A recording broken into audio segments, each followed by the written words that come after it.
Have you ever just stopped to wonder why a butterfly's wings are perfect mirror images of each other? Or why looking at your own reflection is so weirdly captivating? Well, today, we're diving into a concept that is literally everywhere, from huge galaxies all the way down to your own face: symmetry. And according to the source material we're looking at, it might just be the most powerful and mysterious code in the entire universe. So yeah, let's get into it. So let's just start with something super simple. Go look in a mirror. When you move, your reflection moves. You smile, it smiles right back at you. It's kind of wild, right? That perfect instant copy, that's our first and most personal run-in with symmetry. So what are we even talking about here? Well, the basic definition is actually beautifully simple. If you can slice something right down the middle, and the two halves are perfect mirror images, bam, you've got symmetry. That's the fundamental rule we're going to be playing with today. And this is where it gets crazy.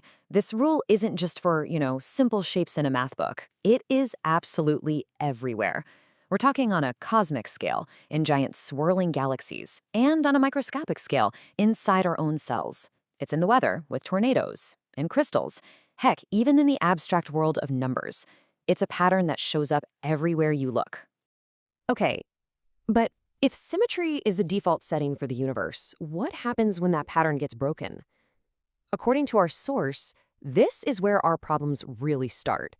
It's this core idea, our deep, gut-level dislike of asymmetry, of things being out of order.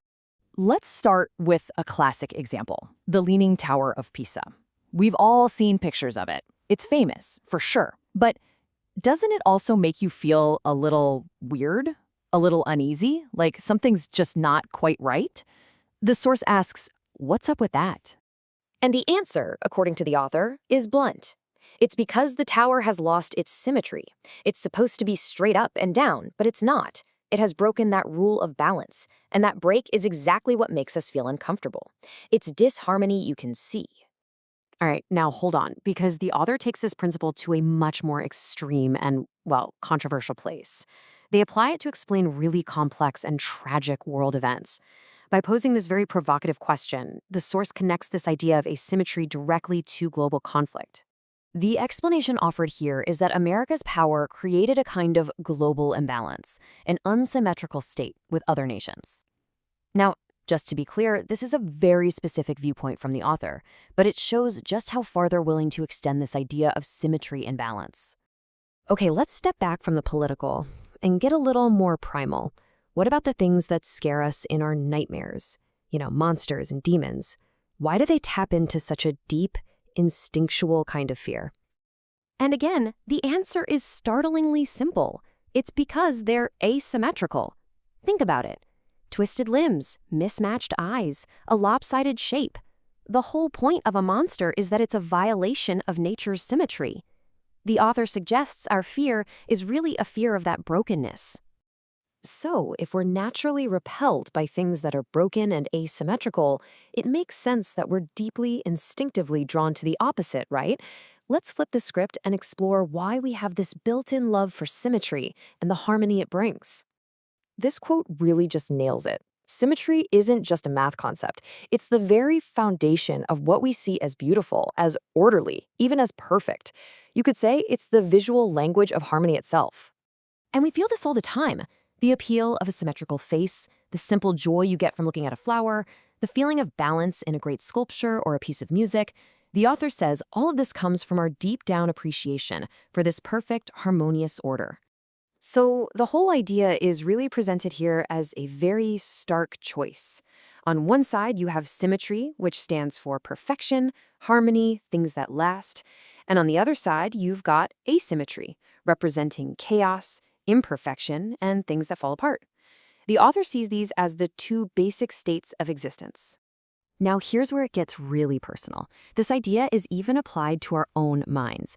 A balanced, symmetrical mind is seen as mature, but an asymmetrical mind, that's seen as whimsical, eccentric, maybe even a little hot-headed. It's framing our entire personality in terms of inner balance. Okay, so we see symmetry everywhere, and we're naturally drawn to it. But why? Why does this pattern even exist in the first place? This is where the narrative takes a sharp turn and really starts to challenge the usual scientific explanations. Let's start with a question that sounds almost like something a kid would ask, but it's actually pretty deep. We all just accept that we have two eyes. But have you ever really stopped to wonder why our bodies are so committed to that perfect left-right symmetry? Why not three eyes? Or what about a butterfly? How in the world does nature paint that incredibly complicated, beautiful pattern on one wing and then manage to create a perfect mirror image on the other? What's making sure that happens with such incredible precision? Now, science would point to things like genetics, evolution, and physics. But the author makes a really bold claim here. They say that looking for answers in atoms and electrons is a dead end. They argue those explanations just aren't enough to explain the why behind this universal organizing principle.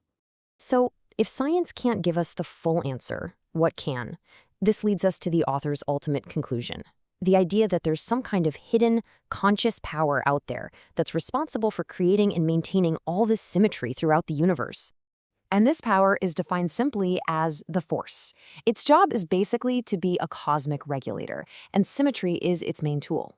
It's what stops things from becoming too chaotic, too lopsided, or too overdeveloped, and by doing so, it keeps the universe in harmony.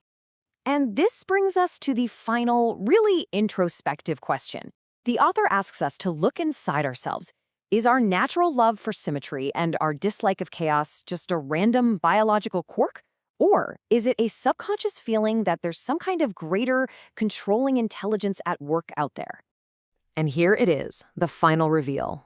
For the author, this higher wisdom, this force that uses symmetry to create order and beauty, it can be none other than the greatest creator. In this view, symmetry isn't just a pattern, it's actual evidence of a divine design. And so we're left with this question to chew on. Is symmetry just a recurring pattern that we happen to see in nature? Is it just a preference that's been hardwired into our brains for survival? Or, as our source suggests, is it the signature of a powerful, conscious force that's actively shaping our reality? That is definitely something to think about.